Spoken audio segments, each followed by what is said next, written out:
Call Keller & Keller right now. GoodRx says it will stop sharing personal medical information with Facebook. Consumer Reports published an article showing GoodRx shared data with Google, Facebook, and about 20 other sites. GoodRx helps people find discounts on medications. Companies receive the information on what meds users were researching. GoodRx says it will stop sharing this and will provide users the information that it gathered. Now, we're constantly hearing about the rising prices of insulin. Some people are left with the difficult choice of paying for insulin or paying for other bills like rent. Since 2014, prices on some commonly prescribed brands have skyrocketed. Novolin has gone up more than 50%. Humalog's gone up by 63%. Then Novolog, that's another one, it's gone up by 72%. This is according to information from GoodRx, which also tracks drug prices. Well, there are a number of resources to help you cut down on the price of insulin or even get it for free. The nonprofit Needy Meds helps people find financial help for all types of drugs. They tell us most drug makers have patient assistance programs. The one thing they do have in common is that they're all different, so they have different qualifications. They may also be only able to help you with certain amounts of money depending on the drug and your income. They may also consider where you live and the size of your household.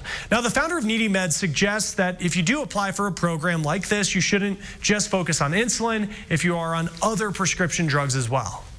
Another thing is that they need to look at all the medications they're on to see if maybe a program would help with a non-insulin drug to free up some money for an insulin product. If other family members also dependent on other prescriptions, well, you could consider having them apply for assistance so those savings can go to the person with an insulin dependency. Now, an important thing to note here is these programs, they're constantly changing their guidelines. Just because you qualify for assistance one month does not mean you will qualify for assistance the next month, so it is important to constantly check those guidelines. Postpartum depression can take a family's happiest time and just make it incredibly difficult. Monday, how a new program is becoming the national model for addressing the health of expectant and recent mothers, and we're going to tell you how you can spot some of the signs and how to help. We begin to climb out of the cold this weekend. After a cold start on Saturday, we'll make it into the 50s on Sunday. That rain returning, though, as we go into early next week. Still with highs in the 50s and some signs that that warmth is going to be sticking around. The outlook right through the middle of March, calling for above average temperatures.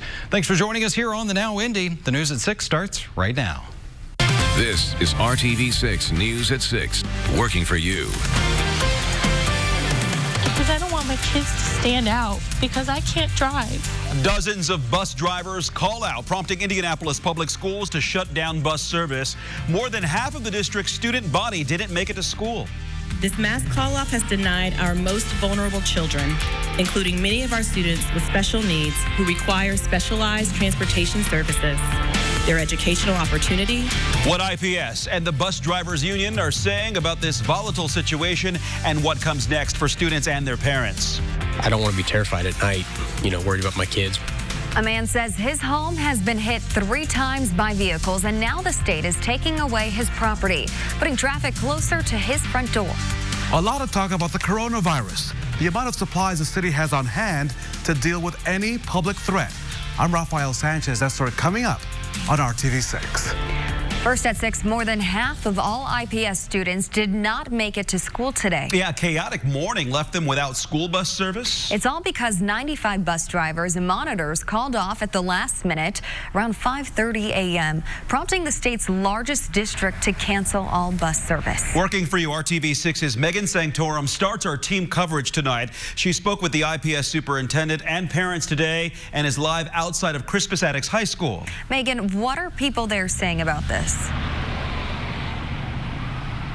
Well, all of the schools in the district were still open today for students that were able to walk or get a ride, but we know the classrooms were pretty empty, leaving district leaders with strong words for those drivers who called off today.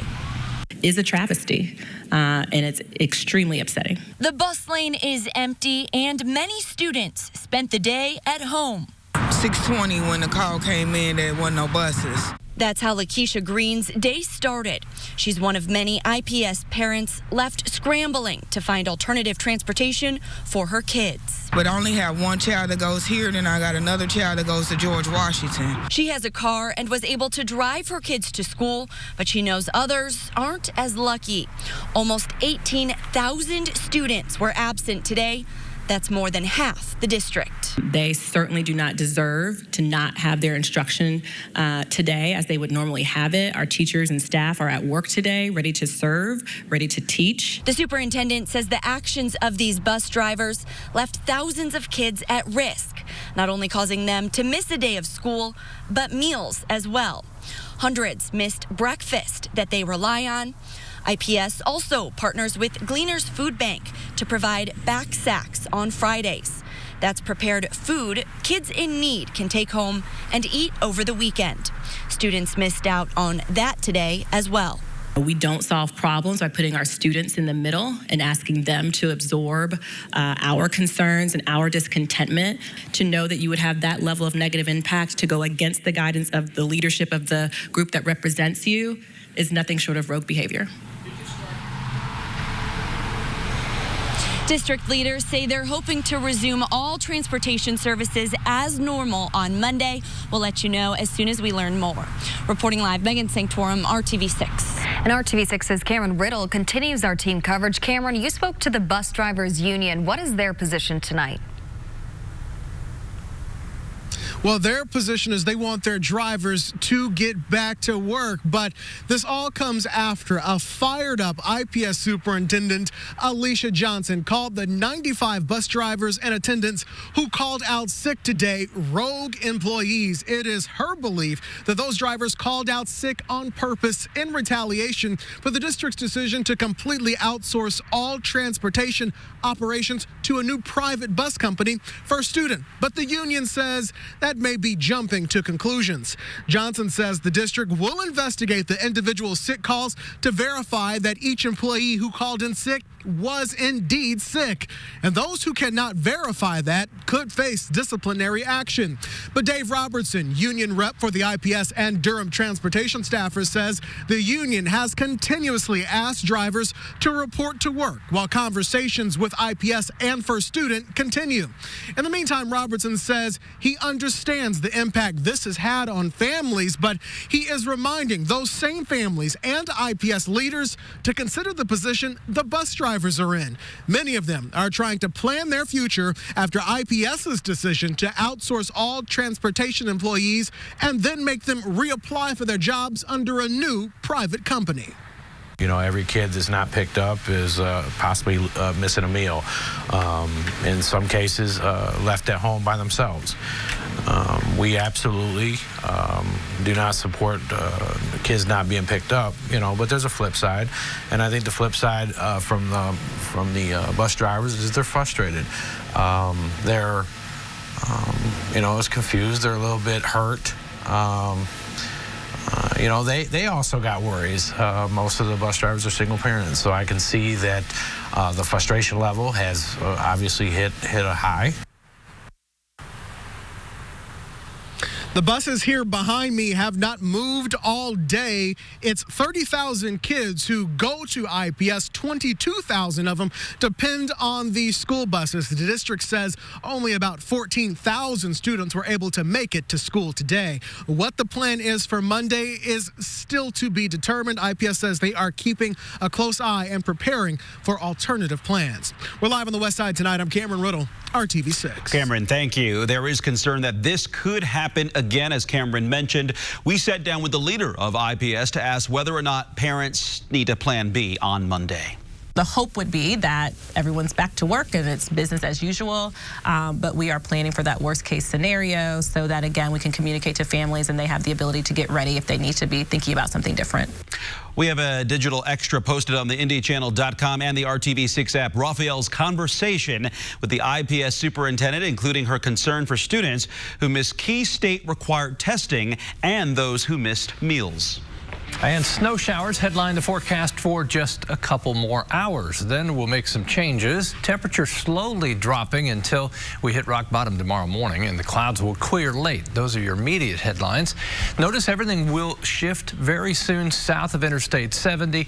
The heavier snow showers, say between Greenwood along I-65 down to Edinburgh and north of Columbus, and then along Interstate 74. Those will be the two most impacted here in the short term. Visibility reduced is the issue as you drive through some of the heavier snow showers. Temperatures, they're 28 in Indy, 24 in Peru. Other temperatures right around the freezing mark, between 7 and 11. The snow showers leave. I'll talk about what arrives for the weekend coming up.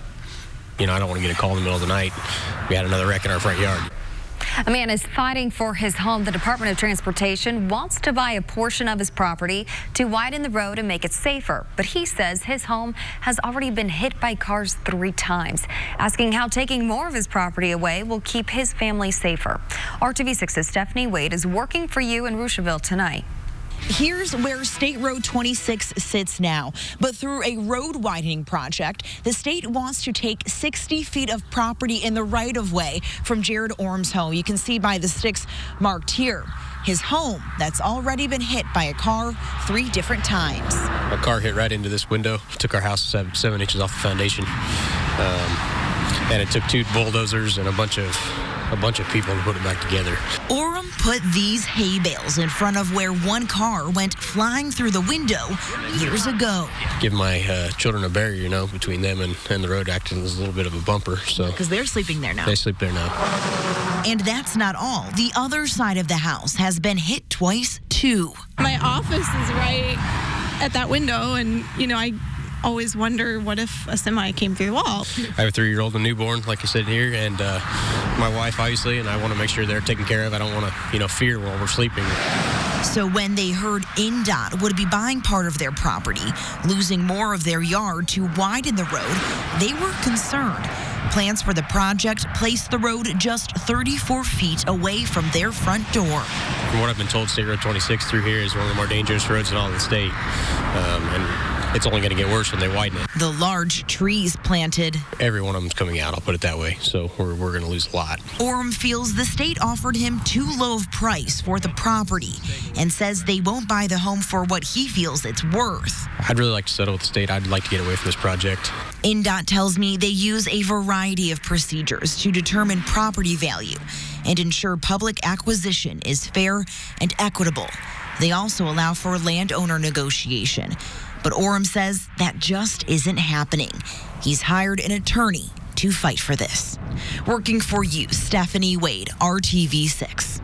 Thank you, Stephanie. And INDOT says the project includes widening the road, adding roadside shoulders, installing rumble stripping, improving drainage, modifying or replacing culverts, improving sidewalks, and adding a turning lane at State Road 26 at 75. And when we asked if INDOT would consider negotiating with the homeowner, they said, as of now, the home is set to be condemned and they'll receive an appraisal through the court process. Only on RTV6, the first line of defense against a coronavirus threat is the city's medics. Our Rafael Sanchez reports Indianapolis EMS says it has enough supplies to handle the calls for help. These are just a few of the boxes that hold the supplies that could fight something like the coronavirus. We can't tell you where the supplies are stored. Gloves, masks, respirators. But the city tells us they have enough of the supplies to handle an incident for at least a year. There's enough materials in there with what's on hand and what we know we can still continue to get through our supply chain to take care of our 80,000 patients that we transport for a year. We would not run out of supplies. The COVID-19 protections are essentially identical to the same protections we would use for a bad flu. The supplies are kept in temperature-controlled areas. They're randomly checked to make sure that they remain effective. And to stay prepared, and that's probably the hardest part of the game, is staying prepared through the long periods of time where there's nothing to worry about. Yeah. So that the day something like COVID-19 pops up and people might be worried, we can assure you we're ready for you. Indianapolis EMS is working with other agencies across the area to make sure that they're prepared as well. Working for you in Indianapolis, Rafael Sanchez, RTV6. Well, the city has 31 ambulances with about 300 medics equipped with the supplies to handle the threat. We do have more on this developing story. In our digital extra, we show you how Indy EMS would respond to a potential coronavirus call to your home. That and more in this story on the RTV6 app and at our website, theindychannel.com. A criminal record often means a hard time finding a job. Next in Hiring Hoosiers, we'll put the spotlight on a program where inmates learn job skills in an effort to help them find success after they are released. And I'm Dave First. It's conference tourney time in college basketball. That usually means some good things for Marion's women's basketball program. We'll take a look at that with Katie Gerald. She'll join us. Also look ahead to the girls' state finals tomorrow. And Hoosier Hoop Hysteria, boys action tonight. All coming up in just a bit. And I have 2 seasons in one forecast. There's the warmest day ahead and the coldest morning. We'll let you know how far apart those will occur coming up. Single day. The Charlies! This is RTV6 News at 6, working for you. Hiring Hoosiers is RTV6's initiative focused on employment opportunities, career resources, and exposing the barriers that you may face while searching for success. Yeah, and over the past year, we've told you about how much a criminal record can impact someone's ability to find a job. Today, RTV6's Meredith Barrick looks into a program at the Hamilton County Jail where inmates learn job skills and the business community plays a major role. And kids that I went to school with, they have like career jobs now, they have families, and I'm just sitting in jail. 22-year-old Max Remley admits he didn't make the best decisions. But when speaking to him days before his release, he was adamant about turning his life around. This time I really think that I'm ready and I've done my time and my duty to get out and do good for me, my family, my community. So his new attitude is thanks in part to the Tower program inside the Hamilton County Jail. It works with inmates to plan their successful re-entry into society. One major focus, employment. During our visit, a representative from Hiddle Landscaping explained why they offer ex-offenders jobs. There's studies that show statistics that say you are less likely to recidivate if you maintain employment. I think it's 60 days after you've been incarcerated, so that 60-day period after you're released, if you can continue to maintain employment, you're less likely to recidivate. Gunn, alongside Sheriff Quakenbush, have relied on support from the local business community to give these men and women a second chance that sticks. It's really hard to find people in this economy to do a job and really come to work every day and do a good service. And so we saw that need there, and this is really trying to fill that gap. Something Remley has been working hard to do. yeah, we've just been sitting down, filling out resume, cover letters. She's been teaching me how to do job applications and a whole bunch of stuff still when I get out in the world, like interview skills, stuff like that. So when I get out in the world, I can use those to my advantage. Gunn served 50 inmates in the Tower program in 2019, and she hopes the next time they return here, it's a full circle moment. And I always tell my mentees, like, I hope one day you're back in this building mentoring somebody like you were. Working for you, Meredith Barrick, RTV6. And the sheriff says the ultimate goal is to put the jail out of business, making a better future and safer community for everyone. The Tower program is always looking for more mentors and businesses in Hamilton, Marion, Boone, and Madison counties that are willing to hire the men and women who have completed the program. We put contact info in this story on hiringhoosiers.com. Kevin. It is 6:16. Let me take you back to 5:16, and then we'll put this in motion and watch the snow showers just come straight at you. These will continue to diminish and drift to the south. Right at the very end, at least you can see somewhat brighter sky as this starts to come to an end to the north and west. Once the snow showers end, we've got a very cold night. Then we'll start to turn the cruise ship around and start warming up, and actually it'll be fairly quick. Temperatures by Sunday well above average, and we hold on to that. That's the best part of this. It's not like it's just a brief warm-up. It will be a sustained warm-up. Of course, it will come with some rain early next week. Specific numbers for you: 35. You'll dress with your winter clothing during the day tomorrow, but guess what? You could wear a short sleeve shirt if you're moving around on Sunday. That'll feel pretty good. 55. That that will include increasing clouds, and the wind will be noticeable, southwest at about 20 miles per hour.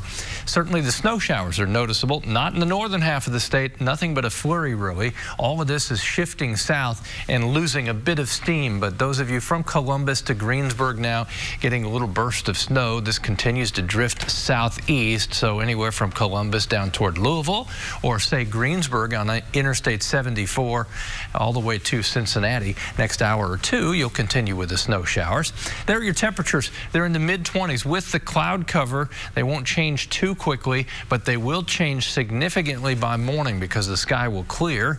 Wind will generally be 5 to 10 miles per hour through the overnight hours, and that's where we'll land. Temperatures in the lower teens north and west of Indianapolis, about 19 in Bloomington. As we mentioned, there's a significant jump from Saturday to Sunday. Temperatures 20 degrees warmer for the second half of the weekend. You'll enjoy the sunshine tomorrow. It'll be nice to see. Blue sky, temperatures mid-30s. Temperature to the south as the warmer air will come from the south and lift north as we go through the weekend. It has its biggest impact on the second half of your weekend. The best thing I can say about this, it will be dry Sunday. Rain chances are with us Monday through Wednesday. That rain chance, periods of rain through that time period, drying out Thursday and Friday as temperatures gradually cool back off. Let's talk basketball with Dave. Guys, Hoosier Hoop hysteria takes on all forms this time of year because last time I checked on the calendar, Sunday begins March. And then, you know, things usually happen here at Marion University when it's March and tournament time. The Crossroads League tournament semifinals are tonight here at Marion. Katie Gerald's now in her 7th season as the head coach. Where has the time gone? Yeah, it seems like you were just doing an interview in high school, right? Exactly. I mean, man, I don't feel this old yet. Big game tonight, though. Indiana Wesleyan. You guys have beat them twice earlier this year, but playing a team a third time, it's difficult. Yeah, you know, that regular season doesn't mean anything this time of the year. I told our kids the other day, it's not scheme, it's not schematic, it's not defensive philosophy. It is players making plays, and you know, hopefully our kids make enough plays tonight. And there's a lot of want to at this point. Right? You need it and want it. That's what you got to have. Tournament time for you guys is special. What makes this team, this program, really kind of peak at this time of the year? Just building it as the season goes on and trying to reach your peak at the right time. We still don't think we've hit it. On the defensive end, we're playing some of our best ball, and just we gotta get it going on the offensive end. And when it does, I think we have a chance to be pretty special. The plan is win tonight. The championship game comes up on Monday. By the way, tomorrow, the girls' state championships at Bankers Life Fieldhouse. Speaking of a couple, what year was that Beach Girl? Ooh, 2003. Okay, take a look at the schedule tomorrow. Hard to believe it's been that long ago, but a big one tomorrow. 4 games. It all begins at 10:30 in the morning. Lagodi and Pioneer, Linton, Stockton, Franklin, Salem, and Northwood in that 6 o'clock 3A game. And then, here's a shocker. Lawrence North is back in the state championship game, 4A game. That's the nightcap at Bankers Life Fieldhouse. Okay, Purdue grad. How about the Boilers last night? How about us? Yeah, it's fun, right? It's fun. 7 in a row now for Matt Painter. Yeah, how many days in a row has it been since IU beat? Wow, listen to you. 14, 68, 69. I don't know what we're on right now, but yeah, Mackey's special. IU with a couple of big droughts last night in that game, and then I tell you, when they get hot and the place gets loud like that, and your boy Matt Painter, how does he have IU's number all of a sudden? He just does. You know, Coach Painter is one of the best coaches in the country. You always think like they've graduated 7 starters in the last 2 years and still finding a way to play the toughest schedule and win basketball games. He's just one of the best. Purdue's off until Tuesday. IU is at Illinois coming up Sunday. And a big step forward for the Pacers last night. And Victor Oladipo, he had 15 points, 5 of 9 shooting. Miles Turner, big shot in the end. Pacers beat the Blazers 106-100. They start a 5-game road trip tomorrow night in Cleveland. You miss those 5-game road trips in the pros? No, not had one. No. Those are awful, though. And we didn't have the charter flights. We flew commercials, so those weren't any fun. Listen to you. An abbreviated boys high school schedule tonight as well. Only a few games because sectionals begin Tuesday. Here's our game plan. New Pal, Greenwood. We're heading to Perry Meridian, Ben Davis, Avon, and Ron Colley here in week number 11 of Hoosier Hoop Hysteria. Good luck tonight. Thanks, Dave. I hope you're doing. We want to talk to you Monday. I hope so. I hope you're here. Hoosier Hoop Hysteria. That'll do it for now. The news at 6 continues after this. No at martinhonda.com. Snow showers, especially in the southern half of the state through the evening hours, but Lexi and Cujo live to the north in Cicero. Happy birthday also to Brian Dick turning 50. Now, when you say Cujo, there's a certain, connotation. Well, I remember he wasn't calm like that. Yeah, in the movie, Cujo was much different, but not this Cujo. He's relaxed, lovable, and a big teddy bear. They look like a walk outside is the last thing on their mind, too. Thanks for joining us.